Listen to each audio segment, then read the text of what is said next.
Hmm, Terima kasih, Ibu. Baik, izin Bapak dan Ibu yang berbahagia, sesaat lagi kegiatan pengembara akan segera dimulai.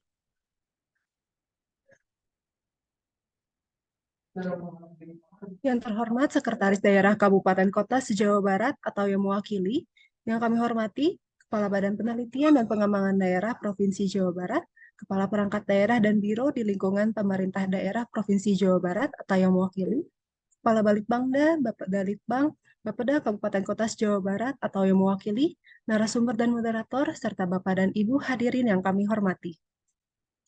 Assalamualaikum warahmatullahi wabarakatuh. Selamat pagi dan salam sejahtera bagi kita semua. Dengan selalu memanjatkan puji dan syukur kehadirat Allah Subhanahu wa Ta'ala, karena atas limpahan rahmat dan karunia-Nya, pada hari ini, Rabu 13 September 2023, kita dapat hadir dalam kegiatan pengembara, penelitian dan pengembangan Jawa Barat Juara, yang pada kesempatan kali ini membahas tema yang berjudul Artificial Intelligence untuk Perencanaan Pembangunan. Acara dimulai dengan mendengarkan lagu kebangsaan Indonesia Raya. Hadirin dimohon dalam posisi duduk siap.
Baik, hadirin yang kami muliakan, sebagai ungkapan rasa syukur, keberkahan, serta kelancaran acara pada hari ini, marilah kita berdoa bersama yang akan dipimpin oleh Bapak Agus Triadi. Kepada Bapak Agus Triadi, kami persilahkan. Assalamualaikum warahmatullahi wabarakatuh. Marilah sejenak kita bersama-sama menundukkan kepala, bermunajat kepada Allah Subhanahu wa Ta'ala agar kegiatan kita hari ini diberkahi dan bisa berjalan dengan lancar. Izinkan saya memimpin doa dengan cara agama Islam. Bapak, Ibu, saudara sekalian, mohon berkenan untuk menyesuaikan sesuai dengan agama dan keyakinan masing-masing. Bismillahirrahmanirrahim. Allahumma sholli ala sayyidina Muhammad wa ala ali sayyidina Muhammad. Ya Allah, ya Rahman, ya Rahim. Ya Allah yang Maha Pengasih dan Penyayang. Pada hari ini, Rabu 13 September tahun 2023, kami semua berkumpul di sini hendak menyelenggarakan acara pengembara dengan memohon izin dan ridho-Mu. Berkahilah semua langkah dan perbuatan kami, dan jadikanlah acara ini semua menjadi nilai ibadah dan ilmu yang bermanfaat pada kami dan banyak orang. Ya Allah, ya Wahhab, yang Maha Pemberi karunia, berilah kami karunia, bukalah pikiran kami, benturkanlah lidah kami, dan berikanlah kepada kami ide-ide cemerlang untuk membangun bangsa ini dengan bimbingan dan ridho. Ya Allah, ya Batin, yang Maha Pengasih dan mengetahui yang gaib, Bimbinglah kami dengan hidayah-Mu, berkahilah kami selalu dengan takdir-Mu, dan jadikanlah hati kami selalu dengan ridho dan pemberian-Mu. Ya Allah, ya Ghafur, Engkau yang Maha Pengampun atas segala dosa. Ampunilah dosa kami, dosa orang tua kami, dosa para pemimpin kami, dan dosa para pendahulu kami.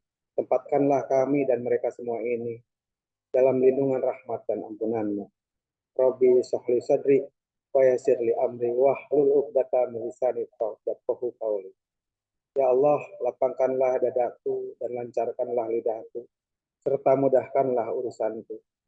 Allahumma arinal haqqa haqqa warzuqna tiba'ah, wa arinal batila batila warzuqna tinabah. Ya Allah, tunjukkanlah kepada kami bahwa yang benar adalah benar, dan berikanlah kepada kami kekuatan dan kemampuan untuk menjalankannya. Serta tunjukkanlah bahwa yang salah adalah salah, dan berikanlah kekuatan dan kemampuan untuk meninggalkan. Allahumma sholli ala sayyidina Muhammadin fatih lima ukhriqa wal hatim lima sabaq wa nasiril haq bil haq wal hadi ala sirati mustaqim wa qadrihi wa miqdarihil azim. Rabbi a'udzini an askura nikmataka lati an'amta alayya wa ala walidayya wa an amala sholihan tardahu wa adhilni birahmatika fi ibadika sholihin. Rabbana atina fid dunya hasanah wa fil akhirati hasanah wa qina azabannar. Amin amin ya rabbal alamin. Billahi taufiq wal hidayah. Assalamualaikum warahmatullahi wabarakatuh. Terima kasih. Waalaikumsalam warahmatullahi wabarakatuh. Terima kasih kepada Bapak Agus yang telah memimpin pembacaan doa. Baik, hadirin yang berbahagia, selanjutnya marilah kita simak bersama-sama kata sambutan yang akan disampaikan oleh Kepala Badan Penelitian dan Pengembangan Daerah Provinsi Jawa Barat. Yang kami hormati Ibu Linda Al-Amin STMT, kami persilahkan. Ya, terima kasih Teraras. Apakah suara saya terdengar dengan jelas? Terdengar Ibu, jelas Mohon maaf, sekali. aku di perjalanan.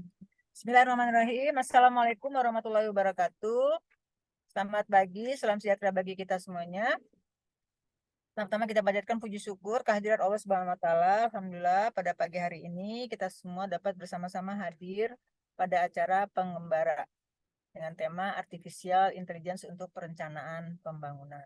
Salawat dan salam semoga senantiasa tercurah kepada Nabi Muhammad SAW, keluarganya dan para sahabatnya. Yang terhormat, ini Bapak narasumber, terima kasih sudah hadir pada pagi hari ini. Ini Bapak Insinyur Ridwan Sutriyadi, ST, MT, PhD. Beliau adalah dosen di Institut Teknologi Bandung. Yang terhormat tentunya Bapak Ibu para peserta webinar. Selamat datang di acara webinar pengembara yang kali ini BP2D berkolaborasi dengan narasumber dari Institut Teknologi Bandung. Bapak Ibu yang saya hormati, BP2D Provinsi Jawa Barat sebagai institusi kelitbangan di daerah senantiasa berkomitmen untuk mengawal penyelenggaraan pemerintah daerah berbasiskan riset dan inovasi melalui penyediaan rekomendasi kebijakan berbasis hasil kajian dan penelitian, serta tentunya berkolaborasi dengan pusat-pusat inovasi. Untuk mewujudkan peran tersebut, salah satunya BP2D menyelenggarakan webinar pengembara yang diadakan secara rutin setiap hari Rabu, setiap acara mingguan. Ya. Pengembara ini atau penelitian dan pengembangan Jawa Barat Juara adalah salah satu upaya untuk penyebar luasan atau mendesiminasikan hasil kajian, penelitian, dan inovasi. Apa gunanya kita melakukan penelitian dan kajian yang sangat bagus, sangat sistematis, menghasilkan temuan yang luar biasa, namun tidak ada masyarakat yang mengetahui, tidak terinformasikan secara luas hasil penemuan yang telah kita lakukan tersebut. Nah, atas dasar inilah diseminasi penelitian, kajian, dan inovasi menjadi salah satu hal yang sangat penting untuk dilakukan. Bapak Ibu yang saya hormati, pada kesempatan ini, pagi ini pengembara mengangkat tema Artificial Intelligence untuk perencanaan pembangunan. Ya, tentunya perencanaan pembangunan daerah. Nah, Artificial Intelligence ini merupakan disiplin ilmu yang mengembangkan sistem atau aplikasi intelligence yang mengacu pada kemampuan mesin atau untuk meniru atau mereplikasi proses kecerdasan manusia. Nah, ini adalah salah satu kajian yang telah dilakukan oleh BP2D Provinsi Jawa Barat pada tahun ini bekerja sama dengan Institut Teknologi Bandung. Tentunya artificial intelligence ini sangat bermanfaat ya bagi perkembangan secara pesat. Kemudian juga di dekade terakhir ini kemunculan produk AI ini juga seperti misalnya menandai berbagai era baru dalam perkembangan teknologi. Banyak negara maupun para ahli berlomba menciptakan produk-produk AI yang memudahkan tugas-tugas manusia. Tentunya kita di pemerintah daerah tidak boleh ketinggalan ya bagaimana AI ini bisa kita manfaatkan semaksimal mungkin baik untuk penyelenggaraan pemerintah daerah maupun untuk melakukan pelayanan publik yang lebih baik lagi. Bapak Ibu yang saya hormati, untuk membangun sebuah teknologi memerlukan sumber daya yang sangat besar.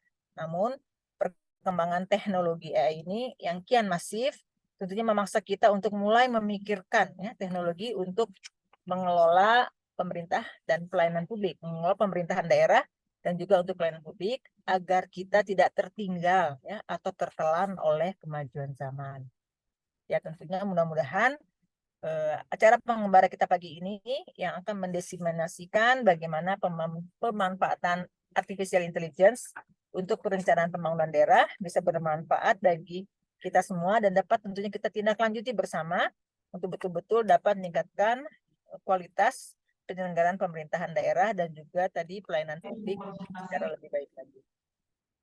Bapak Ibu yang saya hormati, mengakhiri sambutan ini, izinkanlah saya mengajak kita semua untuk mengikuti webinar ini dengan baik, sekaligus berharap agar pemaparan nanti yang disampaikan oleh narasumber dapat menjadi pemantik diskusi yang dapat menjadi bahan untuk membuat kebijakan ke depan yang lebih berkualitas.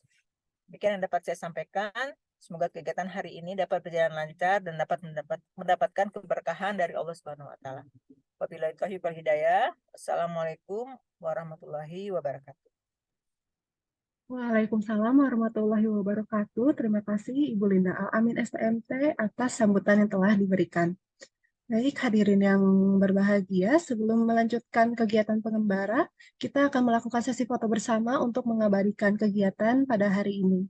Kepada Bapak dan Ibu dimohon untuk mengaktifkan fitur kameranya. Foto bersama akan dilakukan sebanyak 2 pose. Yang pertama adalah pose Jabar Juara, kemudian pose BP2D Juara. Baik, kita akan melakukan pose yang pertama, yaitu pose Jabar Juara. Mangga silakan dikepalkan tangan kanannya. Saya akan menghitung dari sekarang. 7, 6,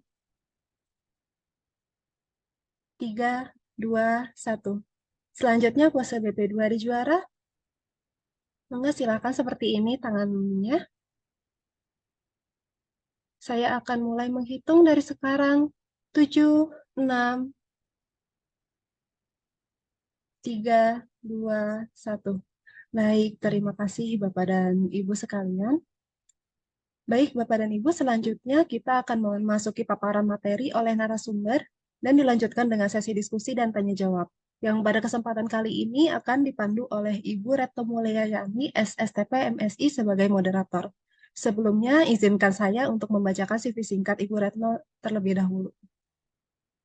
Ibu Retno Mulyayani, SSTP MSI adalah Kepala Bidang Pemerintahan dan Pengkajian Peraturan di Badan Penelitian dan Pengembangan Daerah Provinsi Jawa Barat.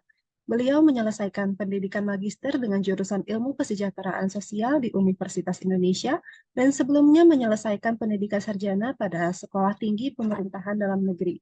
Sebelum bergabung dengan BP2D, Ibu Retno merupakan Kepala Subbagian Akuntabilitas Kinerja pada bagian Reformasi Birokrasi dan Akuntabilitas Kinerja Biro Organisasi Sekretariat Daerah Provinsi Jawa Barat.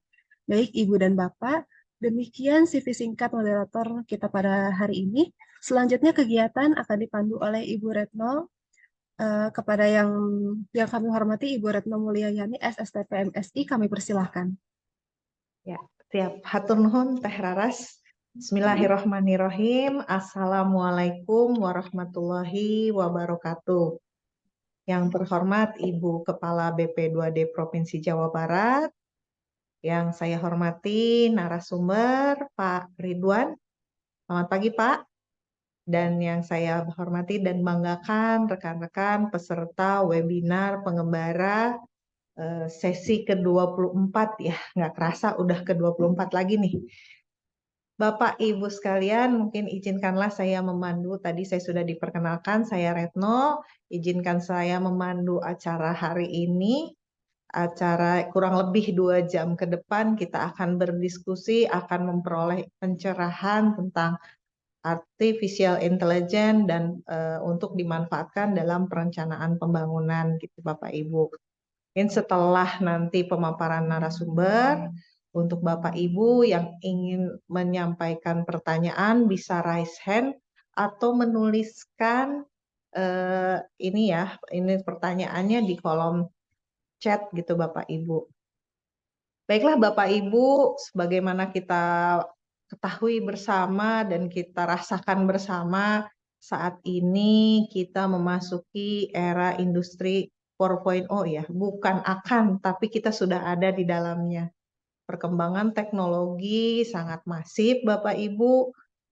Kita kenal ada Internet of Things, big data, analisis, dan salah satunya juga artificial intelligence. Tadi sudah disampaikan oleh Bu Kaban, saya belajar dari Pak Ridwan juga, dari Pak Windy dan Bu Ayu ya, bahwa artificial intelligence adalah salah satu cabang ilmu komputer yang coba mengadopsi kecerdasan manusia pada komputer gitu atau pada mesin sehingga bisa membantu tugas-tugas kita yang dulu banyak kelemahan kalau dilakukan secara manual tanpa menggunakan alat.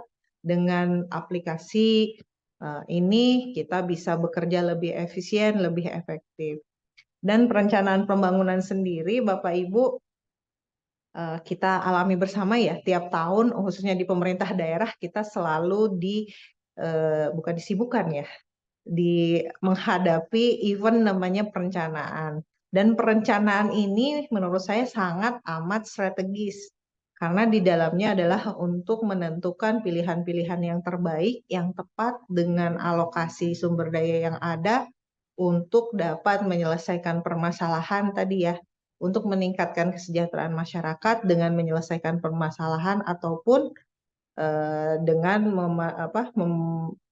meng-up atau meningkatkan potensi daerah kita yang ada. Baiklah, mungkin dalam kesempatan ini kita akan belajar banyak dari ahlinya, Bapak narasumber kita. Selamat pagi Pak Ridwan, sudah siap? Pagi Bu Retno. Oke, mohon izin sebelumnya saya memperkenalkan narasumber kita yang luar biasa. Beliau adalah Bapak Insinyur Ridwan Sutriyadi, ST.MT, PhD. Lengkap ya Pak ya, ini banyak nih sebenarnya nggak disebutin. Beliau lahir di Garut pada tahun 1970. Pituin orang Sunda ya Pak ya. Sunda pisan gitu kan. Aduh, Kemudian, dibacain. wah ini informasi publik nih, informasi pribadi. Mungkin saya ini aja. Beliau sekarang lektor kepala 4B pembina tingkat 1 di Direktorat Pendidikan Non-Reguler ITB. Berarti beliau mah tidak mengurus yang rutin-rutin, tapi yang non-reguler, tidak rutin. Saat ini Yang tidak rutin. tidak rutin-rutin ya Pak ya, yang luar biasa gitu. Nah, keahlian beliau ini di Smart Sustainable Cities. Nah, Smart City kalau teman-teman yang sudah suka bergabung dengan Smart City mungkin sudah tidak asing dengan beliau, dan kemauan beliau tepat sekali perencanaan kota. Mungkin itu ya CV singkat beliau. Kalau disebutkan hasil riset beliau dan pengalaman beliau mungkin seharian nggak beres gitu ya. Mangga ke Pak Ridwan, waktu dan layar saya beri kesempatan kepada Bapak. Mangga Pak Ridwan. Nuhun Bu Retno dan juga yang terhormat Bu Lia, Bu Kepala BP2D Jabar dan Ibu Bapak yang saya hormati semuanya yang hadir di sini. Perkenalkan saya Ridwan. Saya sebagai ya mungkin wakil Bu Ayu dan Pak Wendy, tapi Bu Ayu dan Pak Wendy dari bidang informatika, kebetulan saya dari perencanaan kota.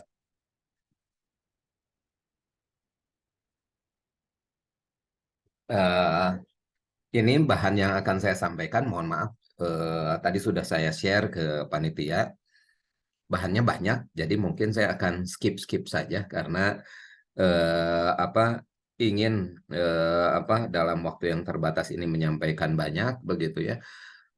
Dan juga dengan link sumber, dengan tautan sumber-sumbernya, mungkin di saat ada waktu Ibu Bapak bisa mengklik untuk mendapatkan informasi yang lebih dari hanya sekedar bahan tayangan saat ini yang sebetulnya hanya untuk menginspirasi kita semua. Saya juga belajar dari Ibu Bapak semua begitu ya, karena memang akan berbeda antara konteks untuk kepentingan kepentingan pribadi, konteks private, dan untuk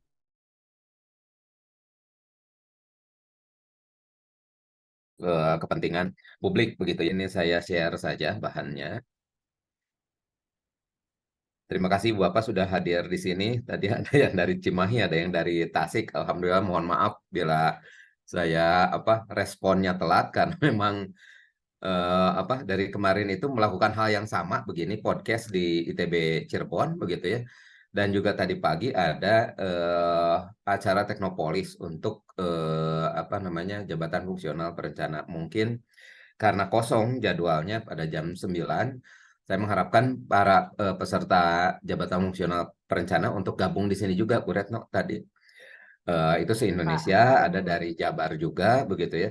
Terus kemudian berikutnya kemarin dalam perjalanan pulang ke sini saya mendapatkan undangan mewakili Bu Dekan begitu yang tidak bisa. Sebetulnya ada acara yang mirip begitu ya, Smart Province jam 9 sekarang di offline di itu ya di Bapeda Jabar. Jadi mungkin saya memberikan materi ini dulu, setelah ini selesai saya langsung lari ke Bapeda Jabar karena itu offline begitu ya. Baiklah, mungkin kita akan coba sampaikan, tapi ini anggap saja sama-sama belajar begitu ya. Dan ini dari beberapa bahan yang saya geluti selama ini begitu ya. Terutama bukan saya menjelaskan terkait dengan AI yang sesungguhnya, tapi manfaat AI sebetulnya untuk public sector, di mana ketika memahami AI untuk public sector begitu ya, bila dilihat dari publikasi internasional begitu ya, ternyata para perencana juga harus memahami peran AI dalam konteks private sector, di mana merupakan produk inovasi yang sifatnya rivalry consumption begitu ya, diperoleh dengan cara ada kompetitif begitu ya, dan harus ada pengorbanannya begitu ya, karena sifatnya inovatif dan melibatkan karya seseorang ataupun satu company atau satu perusahaan begitu ya. Apa itu AI? Ini definisi ini saya sampaikan di pembukaan buku yang dibuat oleh Pusat AI selama masa pandemi kemarin gitu ya. Di saya menyampaikan ini begitu ya, bahwa memang AI tersebut salah satu cabang dari ilmu komputer. Cuma jangan salah, kita sama-sama sebagai perencana begitu ya, bahwa akar dari ilmu perencanaan itu sebetulnya satu ialah ilmu komunikasi begitu ya, dan kedua ialah ilmu cybernetik. Ilmu komunikasi itu bagaimana menjadikan data menjadi informasi sesuai dengan tujuan perencanaan begitu ya. Dan juga cybernetika karena hobi seorang perencana itu ialah melakukan intervensi dalam bentuk kebijakan, rencana, dan program pembangunan begitu ya. Nah, terus kemudian apa itu definisi dari AI? Ini yang definisi yang saya ambil ini dari ada satu institusi yang mengeluarkan ISO begitu ya di Eropa sana, dan secara spesifik mengeluarkan publikasinya begitu ya. Tapi ini selama beberapa tahun terakhir setelah pandemi baru begitu ya, dan ini publikasinya itu bisa free download di ISO Focus ini begitu ya. Nah, salah satu publikasinya ialah berhubungan dengan AI dan yang lainnya ada yang terkait dengan Smart City pada tahun 2012 begitu ya. Jauh sebelum gerakan kota cerdas dilakukan di Indonesia pada tahun 2015-2017 begitu ya. AI merupakan simulasi dari human intelligence begitu ya. Jadi dari proses pola berpikirnya manusia melalui algoritma-algoritma yang disusun begitu ya menjadi satu ini susah untuk diindonesiakannya begitu ya. Dynamic data driven environment. Jadi satu data yang sifatnya dinamis yang disesuaikan dengan lingkungan begitu ya. Nah, uji coba yang pertama pernah dilakukan dulu ketika awal mula pembentukan rebana begitu ya. Kita coba begitu ya, GIS dan seterusnya begitu ya. Coba bukan hanya lihat proyeksi penggunaan lahannya begitu ya berdasarkan tutupan lahan, tetapi juga eh, dengan Moluska kalau nggak salah waktu itu begitu ya. Apa yang akan terjadi begitu ya, dan lahan apa yang mungkin tidak akan survive di situ, terus kemudian bagaimana supaya menjaga kelestarian lingkungan supaya food security tidak hilang, dan itu tantangannya makin besar begitu ya karena ada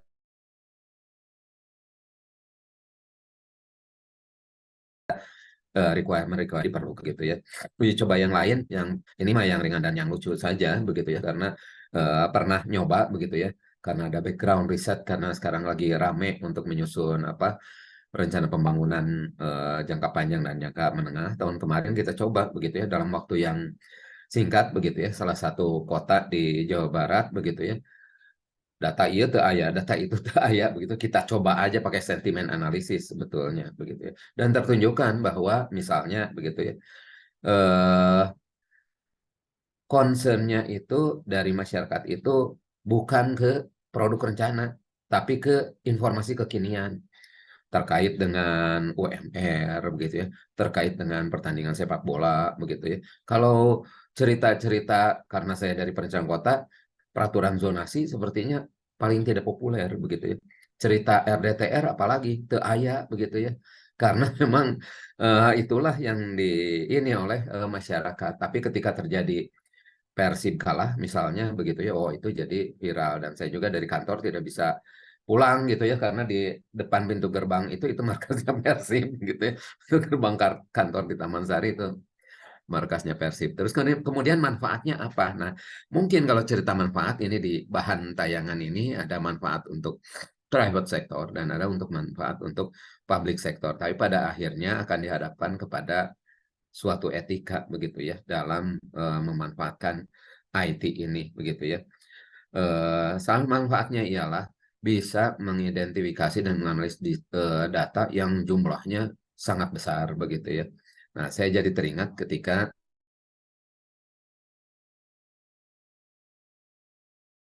Bappenas itu ada Pusdatin begitu ya, Pusat Data dan Informasi yang dalamnya membawahi yang namanya Pulse Lab. Pulse Lab itu melakukan exercise terkait dengan data-data yang merupakan paket-paket data besar begitu ya, yang bisa dianalisis untuk perencanaan. Salah satu diantaranya sebelum ramai Tokopedia begitu ya, ini online, aktivitas online itu ada data berdasarkan kode pos begitu ya, terus kemudian ada lalu lintas asal tujuannya. Nah, apa manfaatnya begitu ya? Biasanya Pulse Lab yang dikoordinasi oleh Pusdatin itu menginvite dari kalangan akademisi, dari mahasiswa dan dari masyarakat begitu ya. Untuk bagi mereka yang berminat tentu saja dengan kemampuan tertentu untuk hadir di situ dan menganalisis datanya selama beberapa waktu dalam 1 minggu begitu ya, dan ini tujuannya untuk melihat kemanfaatan AI begitu ya untuk perencanaan pembangunan begitu ya. Terus kemudian ada tipe-tipenya, ada action yang bisa dilakukan oleh AI tersebut dan juga hubungan AI dengan sustainable goals begitu ya. Misalnya UN Sustainable Development Goals nomor 9 itu berhubungan dengan infrastruktur, inovasi begitu ya, dan ekonomi yang sifatnya kompetitif. Nah, kalau kita lihat bagian lainnya di di isofokus tadi begitu ya. Ini ada apa saja yang bisa dilakukan oleh AI begitu ya. Otomasi begitu ya, terus kemudian untuk layanan kesehatan, untuk kota cerdas begitu ya, untuk ekonomi, untuk layanan di rumah mitigasi kebencanaan begitu ya, bisa juga untuk layanan transportasi, untuk apa namanya pertanian begitu ya, terus kemudian untuk perkiraan cuaca begitu bisa dilakukan juga. Terus kemudian definisi dari sumber yang lain begitu ya. Kecerdasan buatan adalah kemampuan mesin untuk melakukan tugas-tugas yang biasanya berhubungan dengan kecerdasan manusia, seperti pembelajaran dan pemecahan masalah begitu ya. Jadi ada memang mesin learning begitu ya di dalamnya. Nah, sebagai informasi tambahan, tempat rencana wilayah dan kota ITB yang link ke beasiswa Pusbini Klaten Dikti itu ada jalur pilihan sistem inovasi dan kota cerdas begitu ya di PM program Magister Perencanaan Wilayah dan Kota. Saya harapkan dari Provinsi Jawa Barat sudah mulai ini tahun ini ada beberapa dari Provinsi Jawa Barat, tapi saya belum lihat dari beberapa kabupaten kota yang minat untuk melanjutkan di situ, karena disitulah ada pembelajaran belajar komputasi begitu ya, dan bagaimana berstudio begitu ya dengan memanfaatkan big data. Salah satu mungkin yang sudah pernah ikutan, kalau dilihat ada 1 orang personil dari Kabupaten Garut, ada 1 orang dari Kabupaten Bogor, yang lainnya perangkat dari pusat ya, dari BRIN begitu ya. Nah, mungkin kalau Ibu Bapak di sini yang akan S2 mungkin bisa mulai ketika ke Pusbini Klaten Bappenas begitu ya. Ini mendorong untuk ikutan S2-nya di situ. Dan itu juga paketnya biasanya ada dengan magang begitu ya. Magangnya biasanya kita tempatkan di Pusat Artificial Intelligence ITB.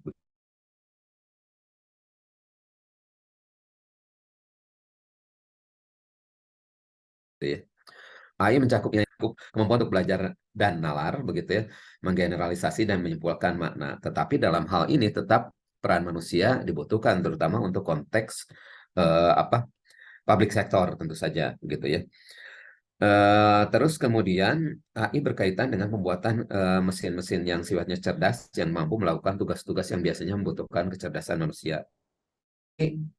Adalah kemampuan mesin untuk melakukan fungsi kognitif yang kita kaitkan dengan pikiran manusia seperti persepsi, penalaran, pembelajaran, interaksi dengan lingkungan, pemecahan masalah, dan bahkan melatih kreativitas. Ada hal lain dari dampak ini dengan fungsi kita perencanaan di daerah. Salah satu diantaranya ialah bahwa ini yang berhubungan dengan KKPR, berhubungan dengan RDTR, begitu ya.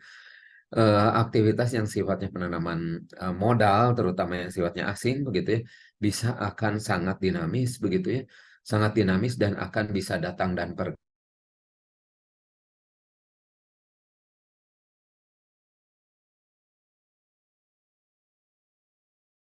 tanpa disengaja, begitu ya. Di daerah Kopo di Bandung ada begitu ya itu yang namanya fabrication lab, gitu ya. Jadi bagaimana cerita startup itu dihasilkan dan bagaimana ketika kita ingin menciptakan produk didorong oleh kolaborasi dengan institusi lain supaya itu bisa dikomersialisasikan begitu ya. Ada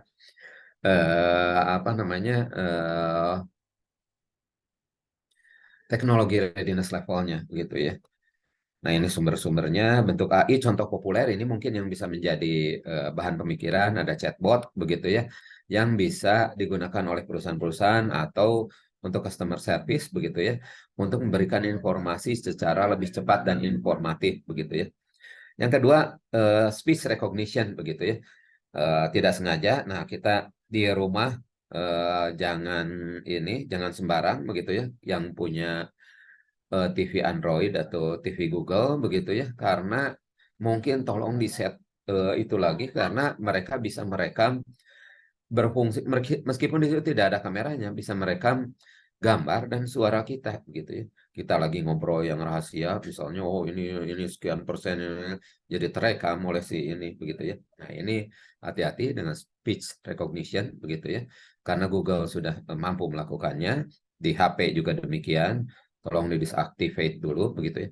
Ada smart home device ini yang bisa mengontrol suhu begitu ya, berkomunikasi dengan apa perangkat yang ada di rumah kita, dengan microwave, dengan komputer, dengan printer, dengan apa pendingin ruangan dan seterusnya begitu. Terus kemudian facial recognition apa ini untuk aplikasi-aplikasi tertentu termasuk untuk security system begitu ya, untuk media sosial dan apa untuk unlocking smartphone. Saya jadi ingat saya waktu itu dijemput di bandara begitu ya oleh seorang teman dan teman-teman lainnya begitu ya, mereka dosen tapi sepertinya mereka ketika menjemput saya karena jadwal pesawatnya pada ini tertentu begitu ya, mereka harus kembali lagi ke kantor untuk apa untuk absennya pakai ini begitu ya, pakai facial recognition begitu ya, pakai apa ini muka begitu ya, dan apa dicari cara apakah foto yang resolusi tinggi bisa menggantikan mukanya begitu ya, karena apa menjemput saya dulu begitu ya. Nah, terus kemudian ada navigation apps yang ini seringkali kita pakai begitu ya, bukan hanya untuk menunjukkan di mana asal dan tujuan kita, tetapi juga misalnya beli martabak dan udah di mana yang daripada keluar macet tempat parkir, tukang parkirnya pika sebelen begitu ya, sudahlah pakai itu saja. Atau cara lain yang lainnya ketika ada ini ya sudah saya jadi beli jaket ini saja Gojek begitu ya, supaya apa ketika beli-beli tidak usah bayar parkir, jadi kesannya berbeda. Nah, silahkan diklik yang biru itu, ternyata ada 20-an begitu ya, ada GPS navigation apps begitu ya. Terus kemudian ada rideshare application begitu ya, ini untuk tumpangan begitu ya, ada Uber dan sebagainya begitu. Ini sebetulnya kalau di negara bagian California secara perlahan tapi pasti, karena universitas-universitas di sana itu punya satu lembaga riset begitu ya bersama di State California itu begitu ya. Sejak tahun 90-an sampai sekarang itu dibuat riset terkait dengan ini, sampai exercise selalu diantaranya apa sebelum ada GPS yang berkembang misalnya apa menitipkan sensor di tasnya anak kecil dan remaja untuk lihat mereka kemana saja begitu ya, jadwal dalam 1 minggu begitu ya, terus dilihat dari daya jangkaunya seperti apa, terus kemudian mereka produktif atau tidak begitu, yang mereka butuhkan apa sebetulnya begitu ya, layanan untuk komputer begitu ya, wifi, atau ingin bekerja supaya lebih produktif di ruang terbuka hijau atau di mana begitu ya.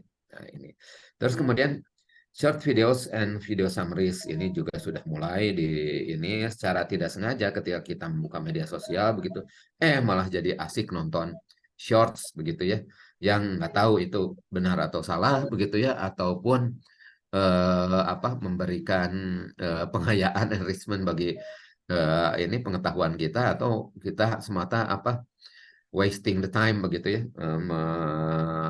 ini menghabiskan waktu saja. Terus kemudian video games sebetulnya on purpose juga, bukan hanya semacam video games untuk supaya anak tidak belajar, tapi juga untuk melihat karakteristik orang yang memainkannya itu begitu ya. Nah, di kita mungkin jadi arahnya jadi berbeda begitu ya untuk yang lain begitu ya. Dan bahkan bisa jadi kecanduan. Healthcare management misalnya untuk rekaman ini kesehatan dan seterusnya. Oh, Anda ke sini ternyata sekian tahun yang lalu dan penyakitnya sama, yaitu Hesenerei begitu ya, sukar menelan begitu ya. Oh, berarti ada masalah ini dengan daya tahan tubuh yang berhubungan dengan influenza misalnya begitu ya. Diagnosa penyakit dan sebagainya begitu. Terus kemudian automated financial investing ini misalnya ada bagi untuk mengontrol sebetulnya masyarakat itu membutuhkan apa, bagaimana suplai beras, apa komoditas dasar tersedia atau enggak begitu ya. Terus kemudian ada virtual travel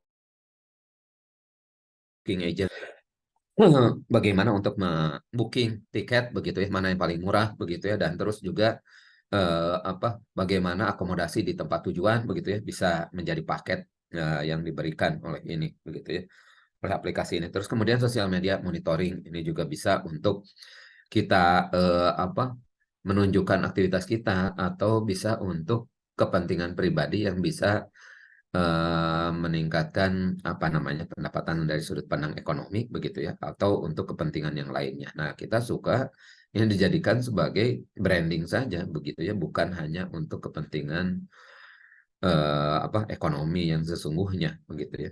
Ada juga memang yang untuk social listening. Oh, ternyata si Eta hobina gitu gitu ya.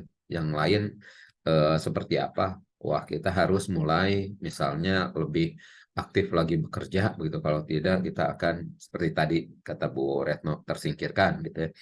Ada marketing chatbots begitu ya. Jadi apa? Karena sekali saya mencari apa untuk kerajinan anak itu mencari congklak begitu ya.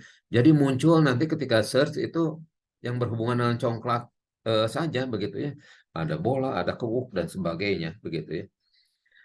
Tapi ketika sekali mencari hal yang lainnya yaitu dicarikan yang recommended sesuai dengan itu. Sekali mencari motor RX King yang keluarnya ya mungkin Yamaha yang lainnya begitu ya. Terus kemudian ada AI Power Robots. Nah, ini sudah berkembang sekarang udah masuk ke Indonesia begitu ya, bukan hanya robot yang berhubungan sama ini.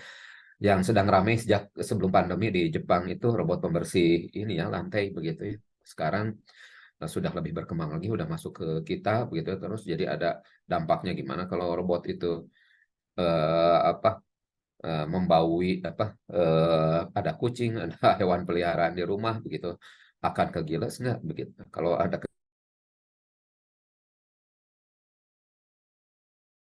kecoa bagaimana dan seterusnya gitu ya. Ada apa perangkat-perangkat lain termasuk diantaranya Google Assistant begitu ya. TV tadi gitu ada yang Google Search yang sering kita lakukan gitu tiap hari. Terus kemudian self-driving cars ini Tesla dan sebagainya sudah mulai di mobil-mobil terbaru sudah mulai juga ada perangkat yang berbasis dengan ini dan kita tidak bisa apa menghindarinya begitu ya. Smart grid maintenance untuk mengidentifikasi cai itu bocor di mana, begitu listrik di mana yang putus dan seterusnya, kenapa tidak sampai ke tempat kita, begitu.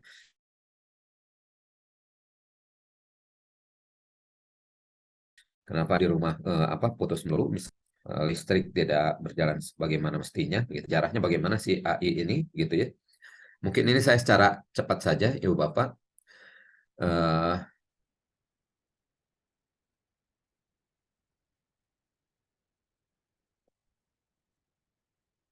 History of Artificial Intelligence begitu ya dimulai dari University of Washington begitu ya. Ini ada cerita tahun 1945 misalnya begitu ya, yang mengetengahkan tema akademik seminarnya as we may think begitu ya. Jadi sebagaimana yang kita pikirkan. Nah, pada tahun 90-an, 80 tahun 90-an ada namanya apa Klosterman begitu ya, yang dia berhenti sebagai profesor bekerja sebagai dosen, jadi membantu pemerintah daerah begitu menjadi pemerintahan karena ia membuat semacam aplikasi yang mungkin kalau ini sekarang begitu ya nuansanya sifatnya AI yang aplikasinya itu bernama What If begitu ya. Bagaimana kalau ada bantuan dari pusat begitu ya. Bagaimana kalau misalnya tidak ada bantuan, bagaimana kalau terjadi refocusing dan sebagainya gitu ya. Jadi dia malah jadi aktif untuk membantu apa pemerintahan daerah di Amerika untuk mengembangkan itu begitu ya aplikasi itu. Nah, ini pada mulanya telah membuat ragu beberapa pihak bahwa mesin dapat memproses logika tapi belum tentu dapat berpikir dan hal inilah yang kemudian menjadi ranah pembahasan tentang AI begitu ya. Pada awal mula perkembangannya AI lebih menekankan kepada pengembangan tentang algoritma dan apa machine learning dan mengintegrasikan analisis statistik pada satu konteks yang lebih luas. Justru ini yang diperlukan oleh perencanaan, terutama di daerah begitu ya. Sejak tahun 50-an, sebagai orang yang menganggap AI perkembangannya relatif lamban serta berpikiran jauh dibandingkan dengan kenyataan, sampai kemudian menjadi demikian pesat pada era tahun 2000-an. AI dapat mempelajari kecenderungan berdasarkan sejarah atas satu fenomena dan kemudian dapat mempengaruhi keputusan.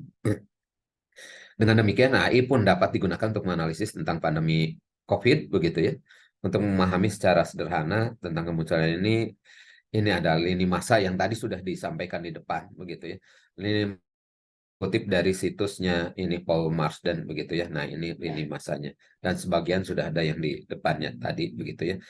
Ada perkembangan mulai dari Alan Turing test 1950-an sampai kepada apa Microsoft Chatbot yang mulai dikembangkan tahun 2016 begitu ya. Ini sebagai pengembangan dari Alexa-nya Amazon begitu ya. Dan terus kemudian ada Google AI pada tahun 2017 begitu ya.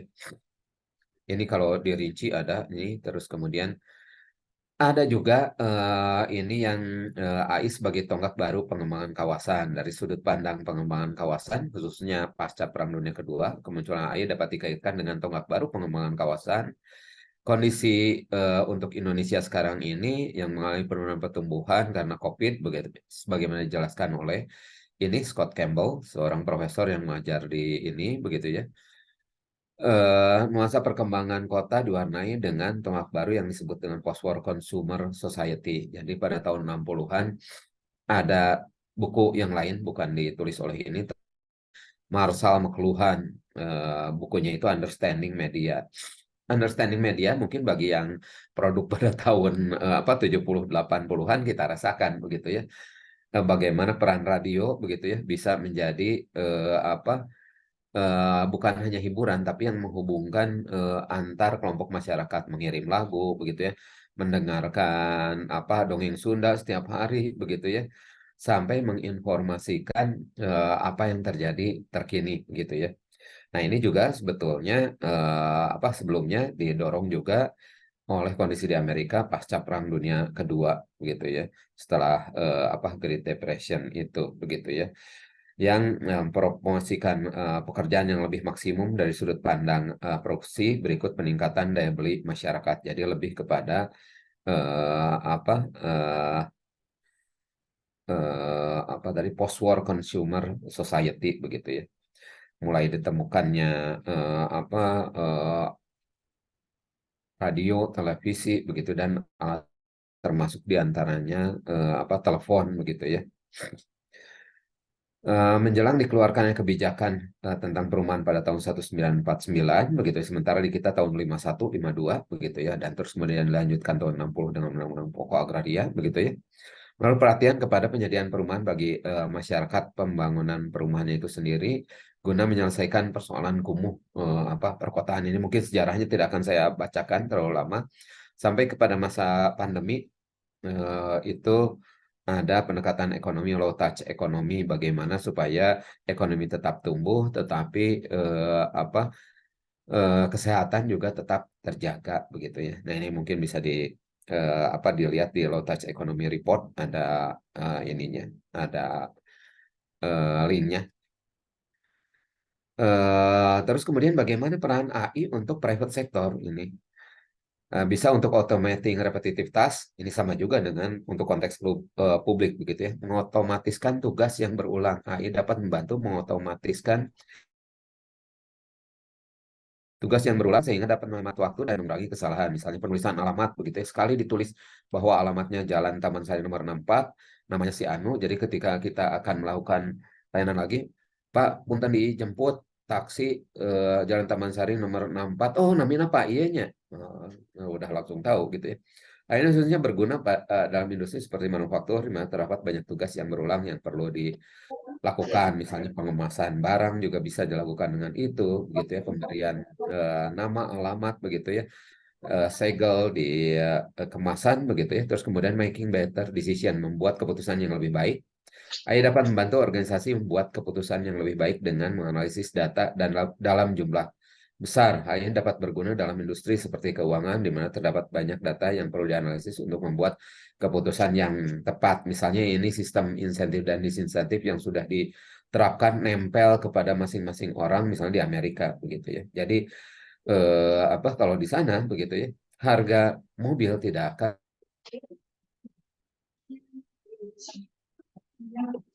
sama antara orang per orang. Teman begitu ketika ke bank begitu ya, dia surprise begitu ya bahwa dia dapat potongan harga jika membeli mobil karena ternyata record finance-nya menunjukkan positif dan terpercaya begitu ya.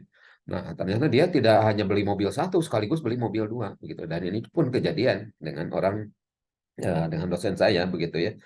Dia tadinya ingin hanya menservis mobil, begitu. Ini mobil udah dipakai kemana saja, udah umurnya lebih dari 5 tahun, begitu ya.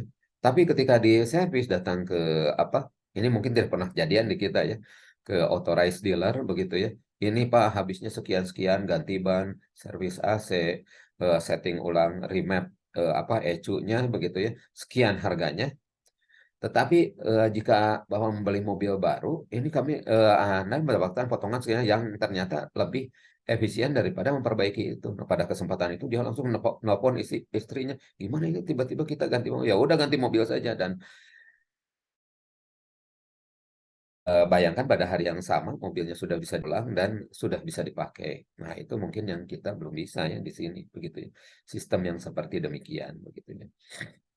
AI pribadi mengacu atau private AI mengacu pada praktik algoritma pelatihan pada data khusus untuk satu pengguna atau organisasi, hanya dapat berguna bagi organisasi yang ingin menjaga privasi datanya dan tidak membagikannya kepada orang lain. Saya pernah menggunakan satu aplikasi memang untuk aplikasi pencarian secara khusus, tapi karena saya sering nanya, begitu ya, aplikasi tersebut menolak saya tanya lagi, begitu ya, kecuali kalau saya berlangganan, begitu ya, karena terlalu banyak nanya. Nah, bisa juga terjadi demikian, begitu ya. Workforce inisiatif, meskipun saya ganti laptop dan sebagainya, dia tahu, begitu. Workforce inisiatif, inisiatif tenaga kerja, perusahaan sektor swasta mengambil inisiatif untuk mempersiapkan tenaga kerja mereka menghadapi masa depan. Ini juga sama dengan salah satu fenomena dari engineering megatrend 2030, begitu ya. Banyak organisasi akan diminta untuk menerapkan inisiatif untuk memberikan ulang atau meningkatkan keterampilan bekerjanya. Terus kemudian ada procurement of AI solution. Jadi sebetulnya siapa yang layak mengerjakan satu pekerjaan dan barang apa yang cocok untuk kebutuhan dari yang diusulkan tersebut, begitu ya. Mereknya apa? Bisa ini melalui procurement. Ini sumbernya salah satu diantaranya kalau di search itu ada bisa Adopting AI Responsibility. Ini buku yang bagus, baru saja terbit tahun 2023, bisa di-download secara gratis dari World Economic Forum, gitu ya. Contoh AI untuk private sector misalnya, nah Ibu Bapak mungkin kenal semua nih, ada Facebook, Amazon, Apple dan Google, terus kemudian ada Moveworks untuk perusahaan-perusahaan, begitu ya. Private AI, begitu ya, untuk mengerjakan ahli secara internal, begitu ya, basisnya bukan lokasi tapi target pekerjaan, begitu ya. Ernst Young telah mengidentifikasi bagaimana kecerdasan buatan dapat membantu pemerintah mengotomatiskan tugas-tugas yang berulang, misalnya, begitu ya. Sehingga EY membuat buku, kalau kalian tidak bisa membuat frame masa depan, nanti masa depan itu yang akan membentuk kita, begitu ya, karena kita tidak bisa membentuknya, begitu ya. Jadi tentang reframing the future, begitu ya, ada laporannya itu. Forum Ekonomi Dunia telah menerbitkan pedoman pengadaan solusi AI oleh sektor swasta untuk memastikan penempatan AI secara lebih bertanggung jawab. Terus kemudian ada perusahaan sektor swasta mengambil inisiatif untuk mempersiapkan tenaga kerja mereka menghadapi masa depan AI, begitu ya. Terus kemudian manfaat untuk private sector, meningkatkan produktivitas, pengambilan keputusan yang lebih baik, peningkatan pengalaman pelanggan, AI yang sifatnya pribadi tadi, dan keunggulan kompetitif. Resiko bagaimana bisa ada penyelarasan strategis yang makin menurun, makin buruk, begitu ya. Perusahaan harus memastikan bahwa inisiatif AI mereka selaras dengan strategi bisnis mereka secara keseluruhan untuk menghindari pemborosan sumber daya dan mencapai hasil yang kurang optimal. Misalnya, asumsi dasarnya apakah si perusahaan ini akan memaintain pada level yang itu saja, begitu ya, jadi warung kecil saja, atau disetting akan nanti menjadi warung yang lebih besar, yang lebih besar, yang lebih besar lagi, ini akan mempengaruhi strateginya, begitu ya. Bila kita tidak hafal atau mengerti terkait hal tersebut, justru akan tidak menguntungkan, begitu ya. Seperti sekarang, begitu ya. Apakah akan lebih menguntungkan menggunakan online marketing, karena tentu saja akan ada butuh ini dulu, begitu ya, butuh modal untuk di awal bagaimana supaya kita bisa ikut di situ gitu ya. Makanya mungkin ini sekelompok mahasiswa ada duaan yang sekarang sedang di Malang, salah satu terobosannya ini sedang perlombaan di Malang begitu ya. Bagaimana supaya UMKM bisa eh, lebih beruntung begitu ya dengan tidak harus modal lebih banyak lagi begitu ya karena terlibat di online marketing itu tadi. Terus kemudian ada masalah etika, ada potensi dampak etis terhadap cara perusahaan menggunakan AI yang mungkin menjadi masalah bagi pemangku kepentingan internal ataupun eksternal. Nah, contohnya tadi itu ya, ketika dibacakan CV saya terlihat nomor telepon saya, nomor rekening saya juga kelihatan. Terima kasih mungkin kalau Anda yang transfer ke situ, tapi masalahnya eh nanti Pak tadi waktu memberikan materi saya salah transfer ke nomor rekening Bapak, tolong dikembalikan. Oh, uang yang mana? Saya tidak akan tahu nomor rekening saya karena dipegang oleh istri saya begitu ya. Nah, misalnya itu ya. Data privacy begitu ya, insentif yang tidak sesuai investasi sektor swasta pada AI didominasi oleh perusahaan platform internet yang besar begitu ya. Sehingga ketika akan muncul yang baru lagi, apakah dia tidak akan mengancam perusahaan yang besar ini, pasti saja perusahaan yang besar bisa saja akan mengamankannya dengan membeli perusahaan-perusahaan yang kecil itu. Mungkin kalau ada di sini teman-teman dari Cimahi bisa paham terkait dengan hal tersebut. Bagaimana untuk konteks publik, AI memiliki potensi untuk mentransformasi sektor publik dalam berbagai macam bentuk begitu ya. Pemerintah dapat menggunakan AI untuk merancang kebijakan yang lebih baik dan membuat keputusan yang lebih baik, meningkatkan komunikasi dan keterlibatan dengan warga negara, penduduk dan sebagainya. Nah, satu ketika saya S3 begitu ya di luar negeri di Amerika begitu ya. Karena saya sangat takut begitu ya bahwa layanan publik di sana itu memang reliable tetapi mahal begitu ya. Sehingga saya menghemat begitu ya, menghemat penggunaan air begitu ya, menghemat penggunaan listrik. Saya tidak pernah menggunakan kompor listrik begitu ya, karena mereka menggunakan kompor listrik supaya tidak ada polusi. Saya menggunakan perangkat yang lain saja begitu yang lebih penggunaan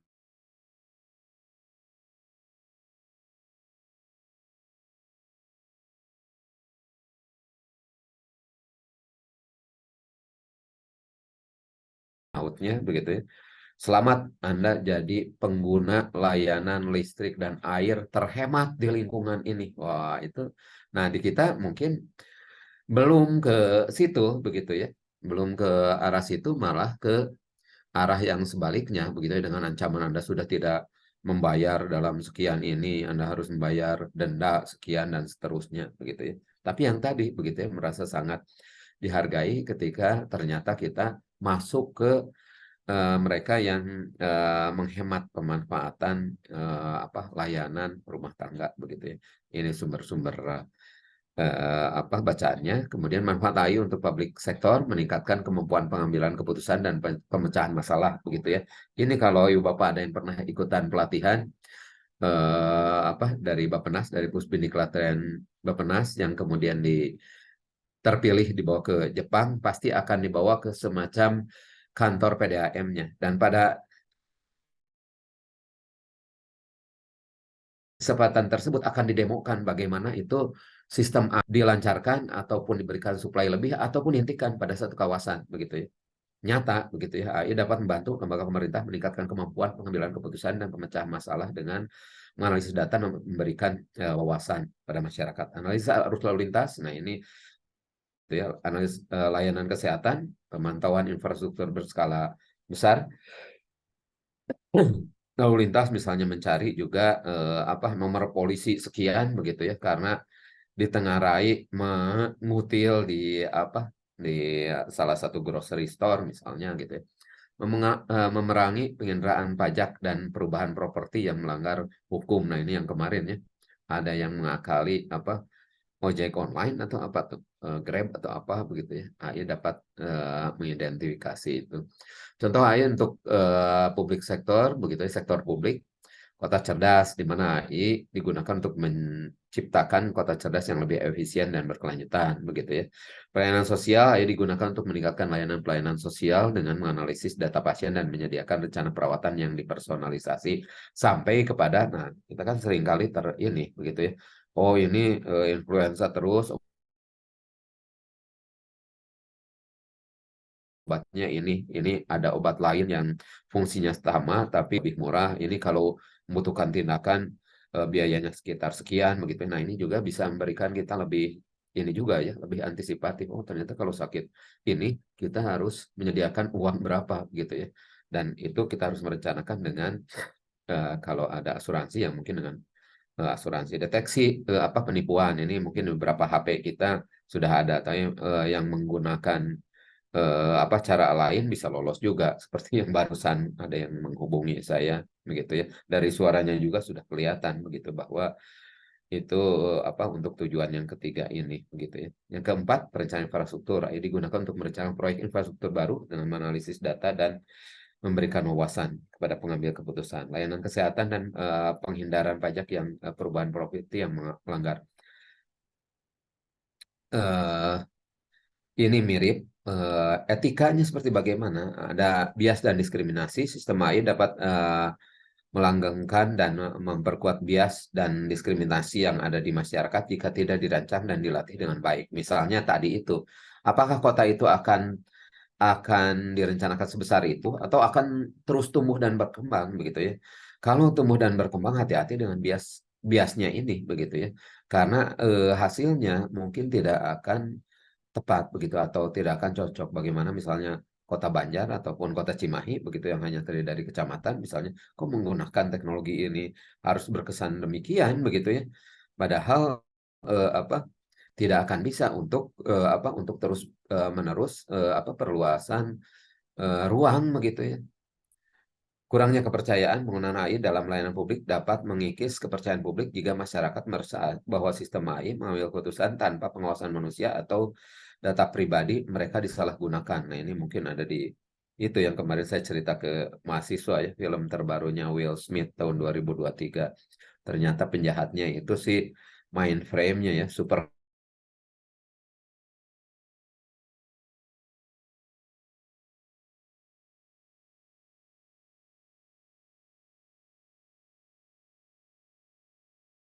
itu menggunakan AI. Nah, perlu kita ketahui bersama, apalagi daerah yang sedang menyusun rencana jangka panjang, begitu ya. Di situ diperlukan bagaimana apa pemerintah daerah bisa eh, apa menyerap informasi melalui komunikasi yang baik, begitu ya, dengan pemangku kepentingan, begitu ya. Terus kemudian menyalurkannya itu ke dalam naskah perencanaan pembangunan begitu ya. Ketika itu secara otomatis dilakukan oleh AI, tentu saja bisa tidak terlalu tepat begitu ya. Berikutnya ialah hilangnya lapangan pekerjaan, ini juga yang ditengarai apa inovasi yang berhubungan dengan teknologi secara umum begitu ya ketika masuk ke kehidupan kita. Nah, ini juga hilangnya lapangan kerja itu menjadi harus kita antisipasi karena seperti McKinsey begitu ya. Sebelum pandemi pun tahun 2017 sudah membuat semacam perkiraan ke depan sektor-sektor ekonomi apa saja dari negara-negara di Asia Tenggara yang bisa di AI kan begitu ya. Nah, ini akan membuat lapangan kerja menjadi tantangan baru.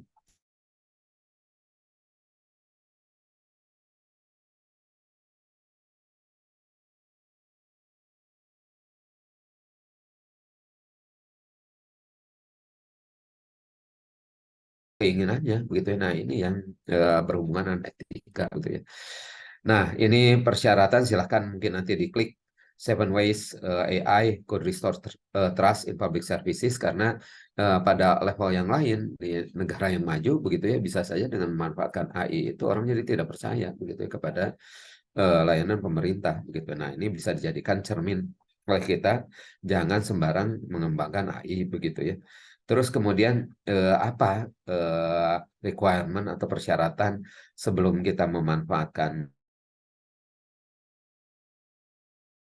atau menggunakan AI untuk kepentingan publik. Ada asumsi, ada etika, ini untuk apa, data yang akan di AI-kan apa, terus kemudian bagaimana penilaian kita bila itu digunakan begitu ya. Tingkat kemanfaatannya seperti apa, mitigasi, dampak, evaluasinya seperti bagaimana begitu ya. Ini juga lanjutannya, ini mungkin perencanaan pembangunan saya lewat saja begitu ya. Tapi yang menjadi penting ialah ketika membuat perencanaan pembangunan bagaimana 3 hal, unpredicted value, unpredicted environment, dan unpredicted decision making proses bisa kita identifikasi begitu ya. Dan yang sering tidak kita lakukan begitu ya, ini nih apa, mencapai tujuan ini begitu ya. Ialah mengidentifikasi persoalan di awal, bukan hanya merumuskan, oh kalau RPJM itu hasilnya harus seperti demikian, langsung aja ke hasilnya gitu ya. Padahal harus ada identifikasi apa persoalannya dulu begitu ya. Identifikasi persoalannya itu bisa saja berdasarkan 5 hal ini. Gimana persoalannya bisa treatment of scope begitu ya, sampai tujuan akhir dari membentuk satu wilayah studi kita sampai kepada kita merancangnya, menyajikan beberapa alternatif solusi ataupun skenario dan memilih skenario itu gitu ya. Apakah masuk ke treatment of scope ataukah treatment of complexity, atau yang paling mudah treatment of progress aja. Treatment of progress mah ya udah, tadinya pagarnya begini diganti pagar yang seperti itu, tadinya warna ini diganti warna itu. Tapi kalau uncertainty, mencari kepastian begitu ya. Nah, ini ada karakternya sebetulnya gitu ya. Ada karakternya masing-masing begitu, bahwa misalnya gitu ya, kalau treatment of scope misalnya, apakah terjadi dari persoalan itu lebih fokus kepada penanganan persoalan-persoalan kunci atau inti begitu ya, atau akan lebih mampu mengungkapkan persoalan-persoalan kunci atau inti tersebut begitu ya. Treatment of complexity lebih mudah dipahami dan lebih mudah dilakukan, atau lebih banyak melibatkan bagian secara lebih hati-hati dan rinci dan seterusnya gitu ya. Apa ini mungkin saya skip saja. Nah, AI dan tata kelola pemerintahan ada berbagai macam perspektif, karena sifat pemerintah itu ada sebagai regulator, butuh leader juga, dan itu ada peran pengguna juga, dan harus bisa menciptakan satu suasana begitu, bagaimana misalnya 8 hal ini bisa disajikan begitu ya, mengurangi risiko begitu ya, terus kemudian meningkatkan efisiensi layanan, mendukung pengambilan keputusan dengan lebih baik begitu ya, mendorong apa kapasitas dalam penggunaan AI begitu ya, kemitraan antara pemerintah dan industri begitu ya, inisiatif untuk apa dukungan institusi, seperti misalnya sekarang kan ternyata sebelum membuat rencana pembangunan jangka panjang harus diapakan apa KLHS-nya dulu begitu ya,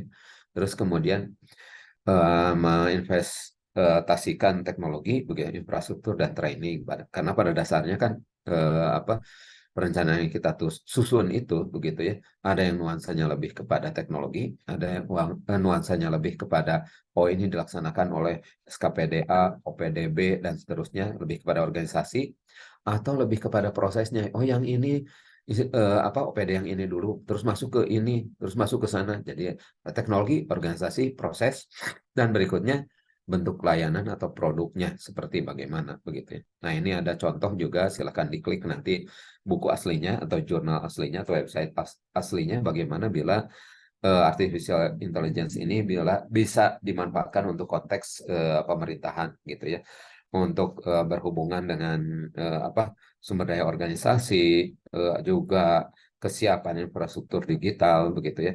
Terus kemudian ada juga ini apa namanya skema yang berhubungan dengan kesiapan AI itu begitu ya, yang meliputi 6 hal begitu ya. Ini bentuknya bukan heksagon ya begitu ya, dalam bentuk buatan begitu ya. Alasannya apa begitu ya, dengan cara apa begitu ya, termasuk bagaimana mencapainya, terus orang-orang yang menjadi kunci ketika itu diimplementasikan supaya mencapai hasil yang optimal begitu ya. Jadi untuk sektor publik bisa untuk strategi, bisa untuk masyarakat, bisa untuk pusat proses begitu ya, bisa untuk menyediakan data, teknologi dan platform, dan juga jangan lupa berhubungan dengan etika. AI untuk pengembangan wilayah, AI dapat digunakan untuk menganalisis data dan memberikan wawasan begitu ya. Untuk kelestarian lingkungan, AI dapat digunakan untuk memantau dan mengelola sumber daya alam seperti air dan energi. Ini kejadian ketika apa kan ada IKN begitu ya. Salah satu tema dari IKN itu menjadi Forest City. Kemudian saya mencoba analisis begitu ya, bagaimana sih Forest City kalau di tempat lain. Nah, ternyata ada gambaran bagaimana tema Forest City itu dikembangkan untuk di Amerika, untuk di Jepang, dan di Cina begitu ya. Ini yang 3 negara yang dominan begitu ya. Bagaimana kalau di Amerika? Ternyata fokusnya memang apa Forest City, tapi di awal mulanya itu bukan hanya mengidentifikasi jenis tumbuh-tumbuhan tanaman keras yang ada di atas tanah, tapi apa sumber daya alamnya yang ada di bawah bumi itu apa saja begitu ya, karena itu berhubungan dengan apa saja yang ada ditanam di atas tanah tersebut begitu ya. Jadi ketika atasnya ingin jadi satu forest city, bagaimana dengan bawahnya? Ternyata di Amerika itu begitu ya, ketika tahu yang atasnya ditanami apa, di bawahnya juga harus diketahui begitu ya, potensi sumber daya bahan tambang apa saja dan bisa potensi untuk disimpan dimanfaatkan sejauh mana begitu ya.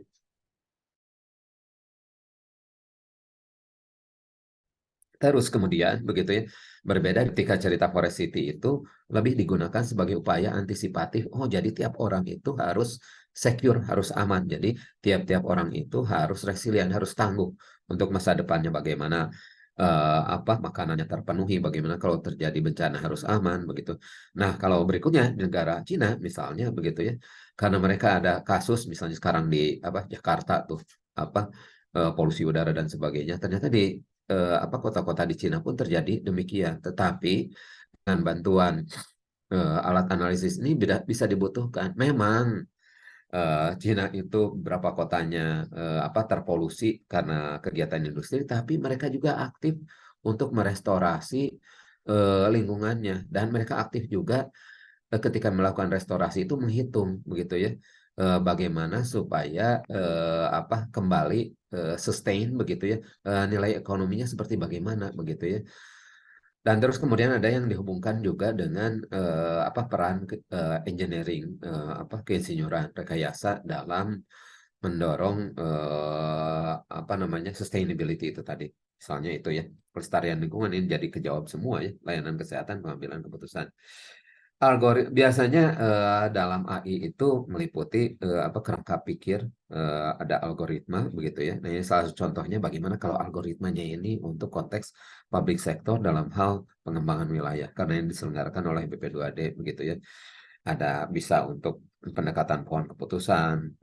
Mungkin saya pernah melihat bahwa ternyata basis kemiskinan yang ada di Jawa dan luar Jawa ternyata komponennya berbeda begitu ya. Dan ini juga disebabkan oleh kondisi lingkungan begitu ya, karakteristik masyarakatnya dan juga kondisi lingkungan termasuk diantaranya ialah karakteristik ruangnya begitu ya. Terus kemudian teknik clustering mengelompokkan begitu ya, optimasi algoritma genetika dan multitujuan yang dibatasinya. Kemudian algoritma prediksinya untuk ke depan akan seperti bagaimana, apakah kita ingin membatasi ataupun apa ingin akselerasi saja dan seterusnya. Itu saja mungkin Ibu moderator yang bisa saya sampaikan. Sepertinya kelamaan saya menyampaikan. Terima kasih. Iya, hatur nuhun Pak Ridwan. Ternyata dari pemaparan Kan? Pak Ridwan, ya, hatur nuhun Pak Ridwan pemaparannya. Intinya AI itu sadar tidak sadar, sebenarnya kita sudah memanfaatkannya ya Pak ya, sehari dalam kehidupan sehari-hari. AI ini bisa dimanfaatkan untuk berbagai hal di instansi publik seperti pemerintah daerah.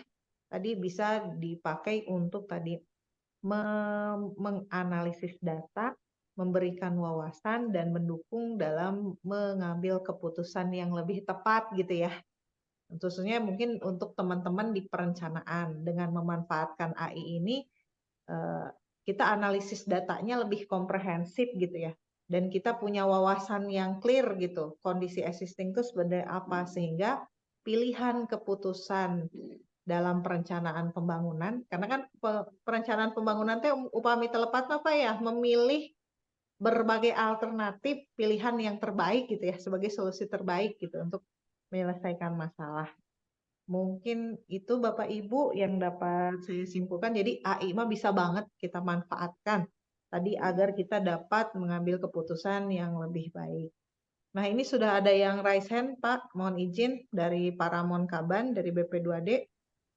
Mangga Pak Ramon, singkat, padat, dan jelas ya. Terima kasih Bu Moderator, Bu Retno, Pak Ridwan, salam kenal Pak. Saya peneliti media Pak dari BP2D Pak. Ya. Ridwan Kumpul. Ya. Terima kasih Pak Ridwan. Terima kasih atas pencerahannya Pak pagi ini tentang artificial intelligence yang Bapak sampaikan tadi. Jadi kalau boleh saya nggak nyimpulkan Pak ya, cuman quote Bapak hari ini sangat menarik bagi saya, itu jangan sembarangan menggunakan artificial intelligence atau kecerdasan buatan. Itu yang saya tangkap dari quote Bapak pagi ini. Karena saya melihat begini Pak, memang Bapak tadi sudah menjelaskan secara gamblang dan secara detail atau konkret artificial intelligence itu atau kecerdasan buatan mungkin bisa untuk private sector Pak ya, baru public sector, baru konteks pemerintahan. Nah, saya melihat dari ilmu saya, ilmu sosial Pak, bahwa AI itu juga sebuah fenomena sosial teknologi yang sedang terjadi di Indonesia. Nah, pertanyaan saya cuma ada dua ini Pak. Yang pertama, kami dulu waktu di Litbangkominfo itu Pak pernah meneliti tentang artificial intelligence.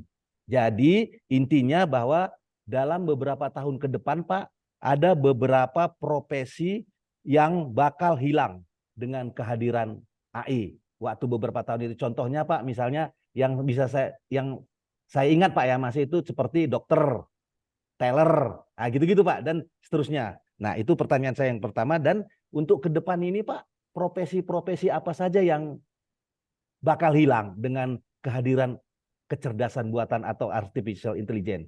Itu yang pertama Pak.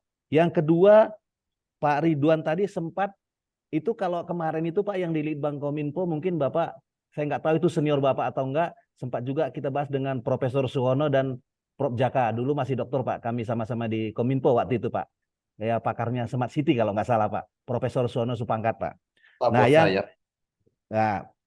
yang kedua Pak, ini Bapak tadi kan mengatakan kan sekarang itu ada Android Pak ya, yang bisa merekam gambar dan suara ya Pak ya. Nah itu begini Pak, menurut pendapat Bapak, apa nggak melanggar Undang-Undang ITE misalnya jika seseorang itu di suatu ruangan dia merekam, menggambar, dan nanti tiba-tiba dipublis. Dipublisnya itu bukan pada saat itu Pak, suatu saat nanti yang kita nggak tahu kapan, padahal itu udah era lama. Nah, apakah jika tanpa izin, dan yang sepengetahuan saya, jika tanpa izin atau mengambil secara diam-diam itu masuk ke ranah, saya lupa pasalnya Pak, di Undang-Undang Informasi dan Transaksi Elektronik. Itu aja Pak. Terima kasih Pak atas pertanyaan. Terima kasih Pak Ramon, pertanyaannya susah. Betul Pak, susah banget Pak.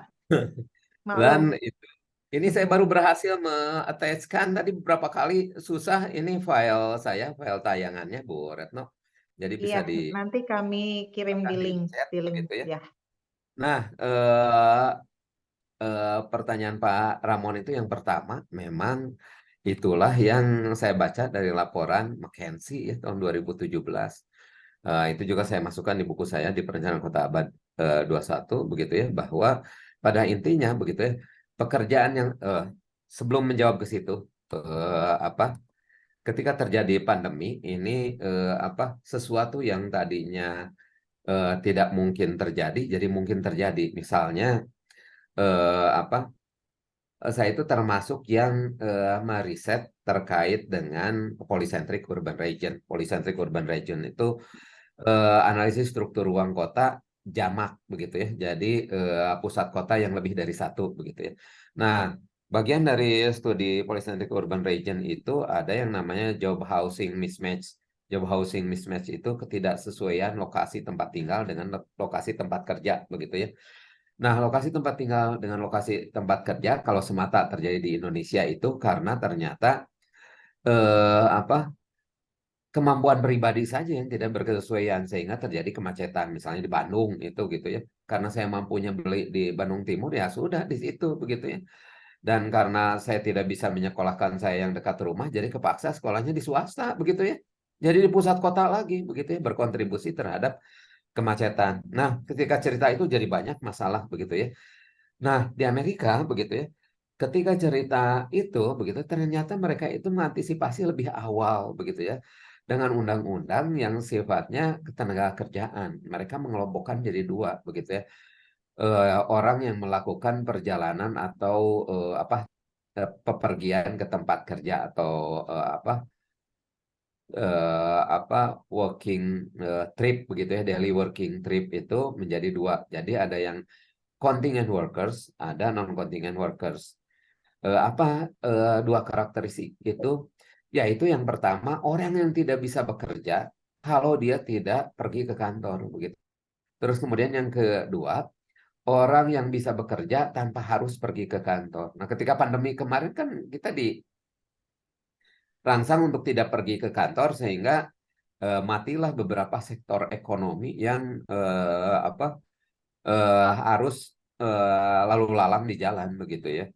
Nah, memang waktu itu ya ada contoh bagus terlepas dari gubernurnya siapa di Jakarta begitu ya. Ada beberapa sektor yang dikecualikan begitu ya bahwa kegiatan-kegiatan ekonomi tersebut boleh berlalu lalang di jalan begitu ya karena itu untuk kepentingan dasar masyarakat misalnya orang yang mengantar jemput makanan begitu ya yang karena yang berhubungan dengan logistik begitu ya. Nah, kontingen non kontingen workers ini dimasukkan di undang-undang ketenagakerjaan itu begitu ya dan itu ternyata memberikan semacam arahan ke depan begitu ya. Ketika pada tahun 80-an, pertengahan tahun 80-an sudah dimodelkan bagaimana permodelan antara tempat tinggal dengan tempat kerja dengan adanya dua model apa commuting dan telecommuting. Jadi orang yang mungkin bekerja tanpa harus pergi ke tempat kerja yaitu non contingent workers. Sementara ketika belum terjadi pandemi itu hanya wira swastawan saja yang bisa fleksibel begitu ya pergi ke kantor atau enggaknya karena dia sifatnya self help job begitu ya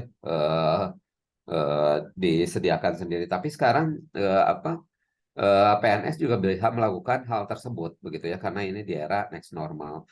Nah, terus kemudian kembali ke pertanyaan itu ternyata penyelesaiannya bukan hanya mereka yang akan hilang itu ialah yang semua terreplace oleh yang sifatnya repetitif begitu ya repetitif misalnya kalau saya sakit gejalanya ini begitu ya oh itu mah dikasih ini begitu ya kalau saya ya eh, dikasih apa begitu ya nah seperti gambaran lainnya begitu ya tadi saya menyampaikan beberapa bentuk contoh AI begitu ya. Salah satu diantaranya ialah pembuatan game. Ternyata pembuatan game kalau di Amerika itu bukan pakar desain komunikasi visual saja begitu ya. Ternyata pakar civil engineering, pakar sipil pun, keilmuan sipil pun terlibat dalam pembuatan game karena itu bisa untuk menilai seberapa jauh kompetensi dan keinginan masyarakat yang bergerak di bidang itu begitu ya di main game itu gitu ya bisa untuk menguji juga begitu ya. Nah, jadi ke pertanyaan yang pertama begitu ya, yang sifatnya pekerjaan sifatnya repetitif dan memberikan layanan yang bisa di-replace oleh fungsi AI yang banyak tadi, mungkin harus sudah mulai melakukan transformasi pekerjaan ke pekerjaan yang lainnya. Nah, oleh sebab itu apa fenomena yang tertinggi, yang terkini begitu ya. Ini mungkin ada sedikit bocoran misalnya orang yang concern terhadap perencanaan pembangunan begitu terhadap ilmu planning atau di kami SAPPK begitu ya ada di fakultas di sekolah arsitektur perencanaan pengembangan kebijakan ilmu perencanaan dan kota ada di situ ternyata pada tahun ini terlihat dari yang masuk ke situ begitu ya lebih favorit ke situ dibandingkan dengan yang hanya mempelajari teknik yang mempelajari teknik tertentu saja, misalnya teknik yang berhubungan dengan teknologi informasi, begitu ya, misalnya. Gitu. Kenapa demikian? Karena orang membutuhkan konteksnya. Nah, dalam hal ini ternyata konteks planning menjadi penting. Beberapa anak bimbing saya kebetulan sekarang pada melanjutkan sekolah di New York University, begitu ya. Di New York University kelihatan begitu ya, yang mengikuti program magister ternyata sekarang banyak di bidang planning, begitu ya. Padahal S1-nya itu yang tidak berhubungan dengan planning.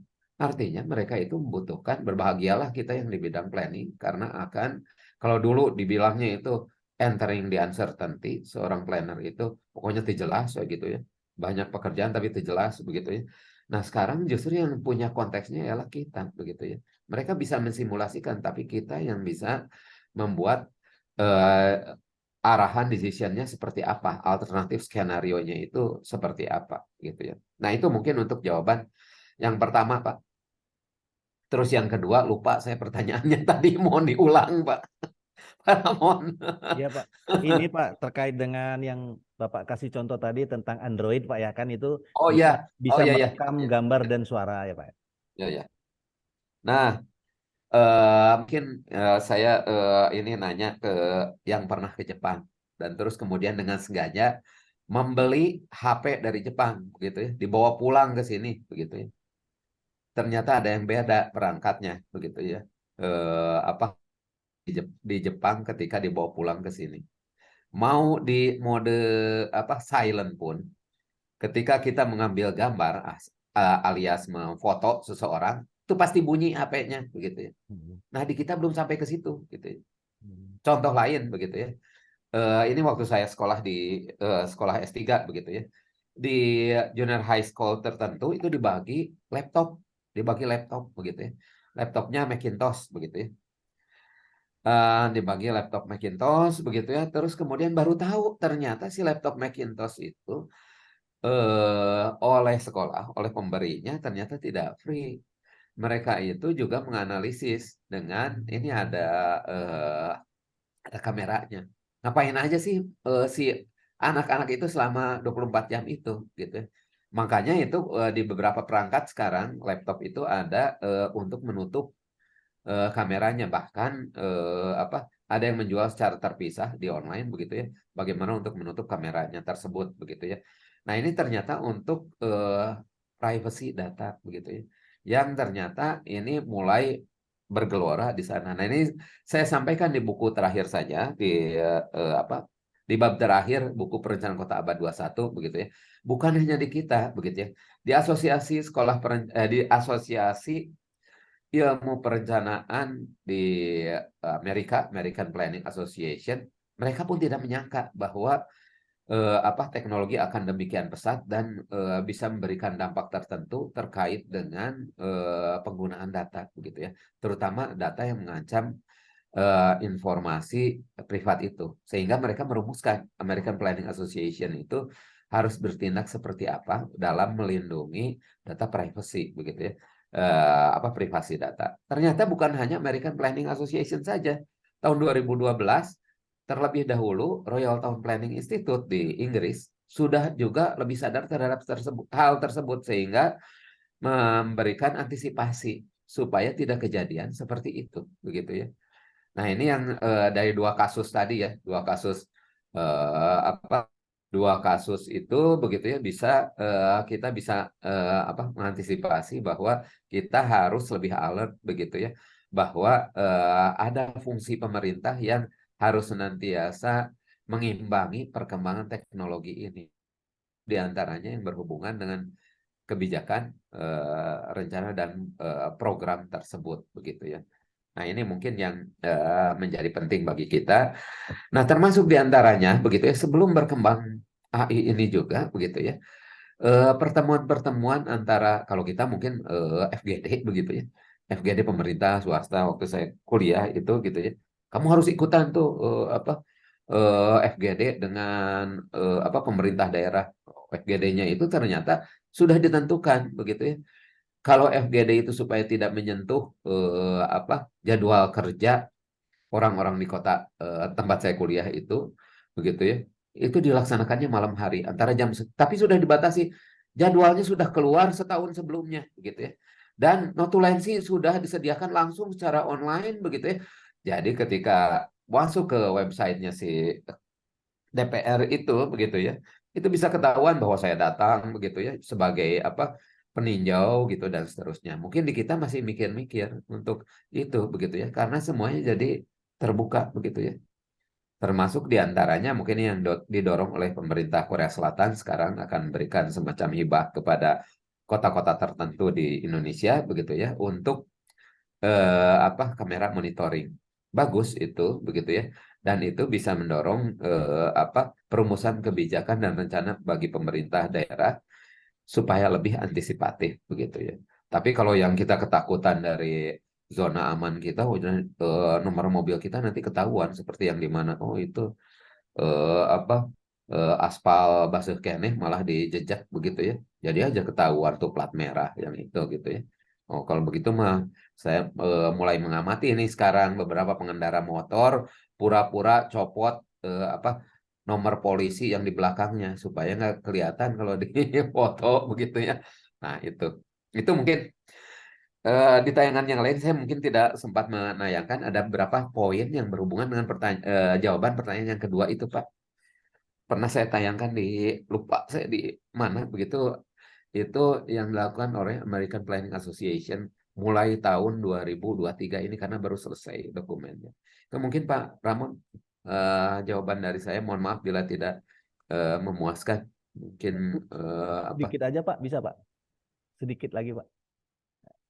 Ya, silakan Pak. Ya, tadi maksud saya gini tadi Pak, itu maksud saya Bapak udah bagus sekali menjelaskan itu. Maksud saya kan sekarang ini kan kita ada namanya Undang-Undang Informasi dan Transaksi Elektronik Pak. Jadi kalau kita misalnya dalam saat tertentu itu kan kita dilarang, jangankan merekam gambar aja Pak, suara aja kan dilarang Pak. Nanti kalau ada kadang-kadang kan memang untuk tindak pidana penipuan, tindak pidana lain-lain kan Pak. Nah sekarang ini kan nanti itu nggak muncul Pak pada saat sekarang, nanti suatu saat, apalagi sekarang udah tahun politik. Nah itu maksud saya Pak, jadi kan ada beberapa yang tidak diperbolehkan yang Bapak katakan itu dalam ada definisi operasional dari beberapa pasal dari Undang-Undang ITE, Informasi dan walaupun sudah ada revisi Pak ya. Nah dengan kehadiran artificial intelligence itu nanti apakah itu tidak menghambat Pak untuk kegiatan tata kelola pemerintahan di bidang planning ini ke depannya Pak?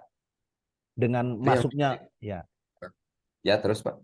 Nah, maksudnya dengan masuknya artificial intelligence ini karena apa Pak? Karena kan ya Indonesia kan memang boleh dikatakan Pak sekarang ini kan fenomena sosial teknologi seperti yang saya katakan tadi kan sedang terjadi di mana bukan di kalangan pemerintahan aja Pak ya, sepengetahuan saya. Nah, undang Indonesia ini kan kadang-kadang Pak kalau udah yang nggak ada regulasi aja pun kadang-kadang dilaporin Pak. Apalagi yang ada regulasi juga kadang-kadang minta Pak, judicial review ke mahkamah, macam-macam Pak. Jadi untuk mengantisipasi ini, apakah memang perlu Bapak katakan tadi ya, memang Bapak tadi udah mengatakan compare atau dengan negara-negara lain, tapi kan mungkin tidak semua cocok Pak ya kalau untuk konteks Indonesia. Itu Pak, menurut pemahaman sependek pengetahuan saya lah kira-kira gitu Pak. Makasih Pak, cuma itu aja Pak. Karena sekarang kalau misalnya kita jika tanpa izin atau mengambil secara diam-diam, saya takutnya cuma itu aja Pak. Nanti di-upload nggak tahu entah kapan. Kadang-kadang kalau orang yang jago IT kan Pak, itu dipotong lagi di segala sesuatunya. Nah itu Pak, untuk mengantisipasi, Bapak kan termasuk kategori pakar Pak, ya mungkin bisa memberikan solusi Pak. Makasih Pak.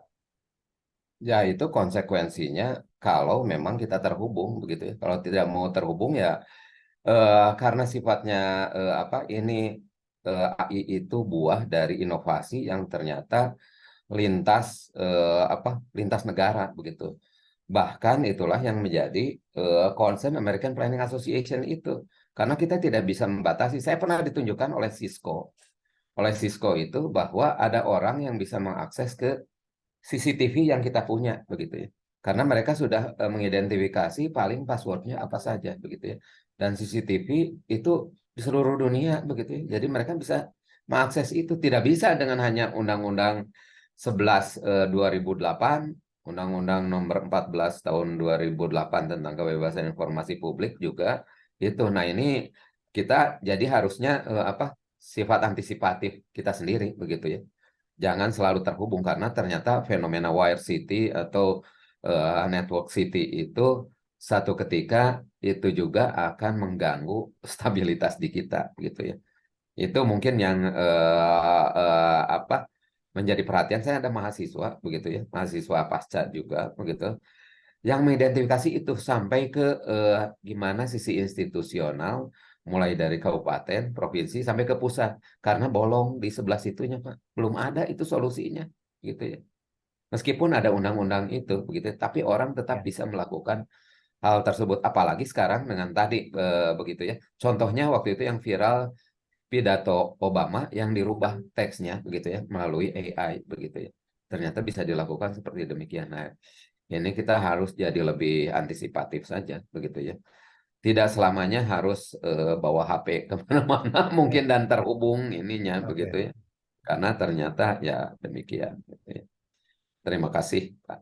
Ya, hatur Terima nuhun. kasih, Pak. Terima kasih, Pak. Ya, terima kasih Sama-sama. Pak Ridwan. Mudah-mudahan Ya, cukup ya, Bapak Ibu. Ini ada satu Bu. lagi Pak, pertanyaan di chat, ruang chat. Ini kayaknya mahasiswa Bapak nih. Oh, Dari lupa saya. Bu Rustiati di Ya, BPBJ Jabar katanya. Izin bertanya, intinya bagaimana input dan update data dilakukan? Apa prosesnya hanya untuk privat atau terbuka untuk publik? Bagaimana batasan keterbukaan informasi publik tersebut? Siapa saja pihak yang terlibat? Terus doa katanya sehat walafiat selalu Pak Ridwan. Saya mahasiswa Bapak tahun 2022. Hapunten hatur nuhun. Ya berarti bisa hampir mirip ya dengan yang Pak Ramon tadi ya. Nah, sebetulnya di tayangan ada juga tadi begitu ya. Tapi ini merupakan hasil samping dari disertasi saya, salah satunya itu untuk konteks Indonesia begitu ya. Makna dari keterbukaan informasi itu tidak bisa apa terbuka dengan arti yang sesungguhnya tanpa baju telanjang gitu ya. Karena ternyata kita harus melihat juga ini ada satu tulisan tahun 2005 oleh orang Belanda begitu ya. Tulisannya ada di jurnal Q1-nya University of Glasgow begitu ya. Cerita bahwa kenapa sih informasi yang sifatnya pemerintah responnya juga selalu telat dari yang dilakukan oleh swasta begitu ya, oleh privat.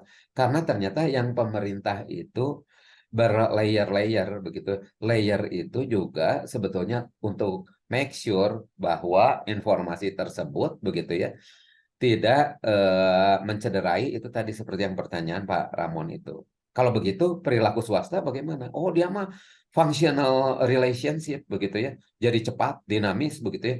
Bisa informasi itu dengan cepat tersedia begitu ya. Dan ini juga memberikan makna kepada konteks Indonesia bahwa data itu juga sifat keterbukaannya harus terkelompok, terklaster begitu ya. Terklasternya sesuai dengan informasi apa sebetulnya yang ingin disajikan itu. Karena saya di bidang perencanaan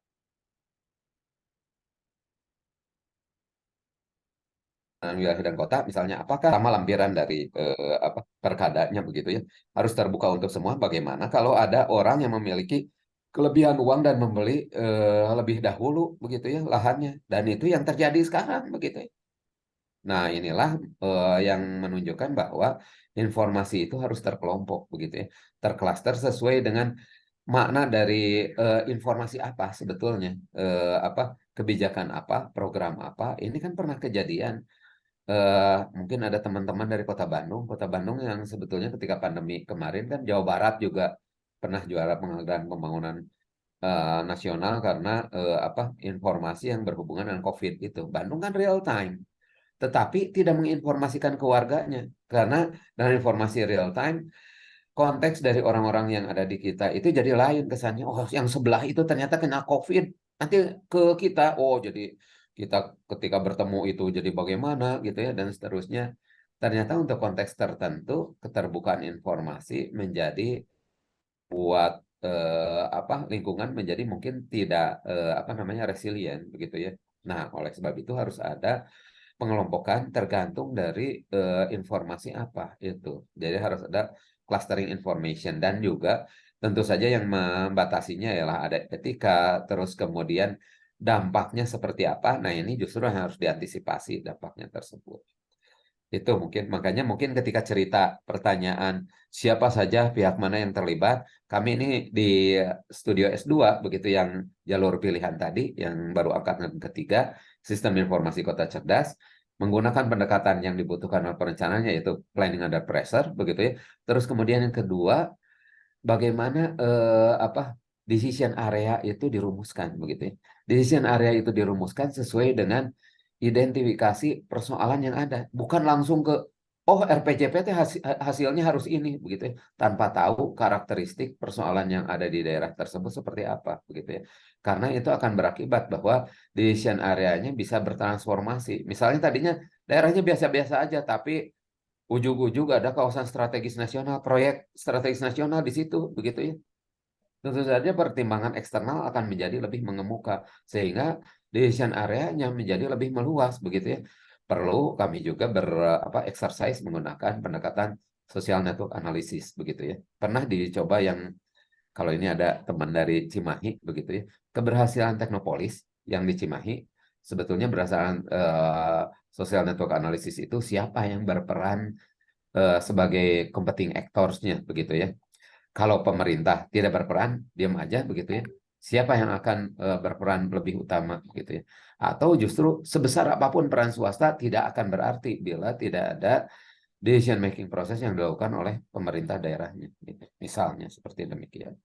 Itu mungkin Bu Retno, enggak, Ya, kalau ada tanggapan lagi saya mengikuti.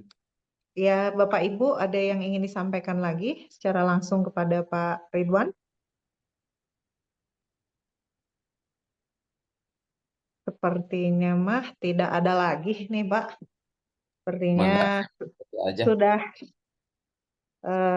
mungkin agak ini ya banyak banget gitu. Bahannya seueur. Ya kan. Banyak banget.